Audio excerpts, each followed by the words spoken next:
SkyTools excels at helping you get the most out of observing planets in ways that no other software can match. We're currently in the time of the rare Saturn ring plane crossing, which happens only once every 14 to 15 years. During the coming months, Saturn's moons will behave much like Jupiter's, crossing in front of the planet, disappearing behind the planet, and in and out of the planet's shadow. It's a veritable playground for observers. Perhaps the most dramatic of these satellite events is when a moon casts its shadow on Saturn. If you haven't watched a moon disappear, or the shadow make its way across the planet, then now is the time to do it. Either that, or wait until 2038.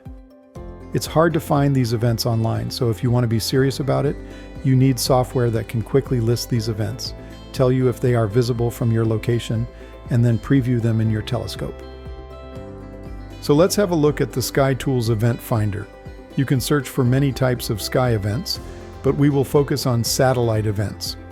For simplicity, we'll search for upcoming shadow transits for Titan and Rhea only.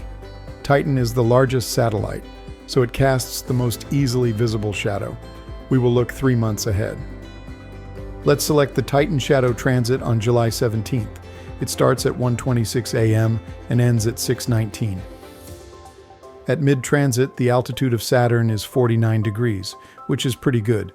We can view the shadow at mid-transit by right-clicking, and I'll select to view it in the interactive atlas. That's nice, but this isn't really how things look in a telescope. We can preview how it will look in a telescope by switching charts.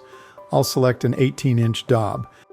This simulates a wide-field eyepiece at a magnification of 22 times. Let's switch to a 4.8mm Nagler at 429 times. This is close to what we see in the telescope. But there is a problem.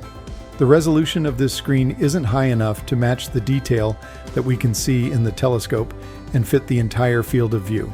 So we'll switch to the Match Detail view, which calculates the maximum detail that can be seen given the telescope and conditions, and then displays that same level of detail on the screen. So, wow, that is a very nice view. But what about other telescopes? Let's try a 12-inch. That's still really nice. So how about a 6-inch? The shadow can still be made out if you know when and where to look. Okay, how about a 4-inch scope then? Well, now we see that there isn't as much detail available. The shadow of Titan can still be made out though.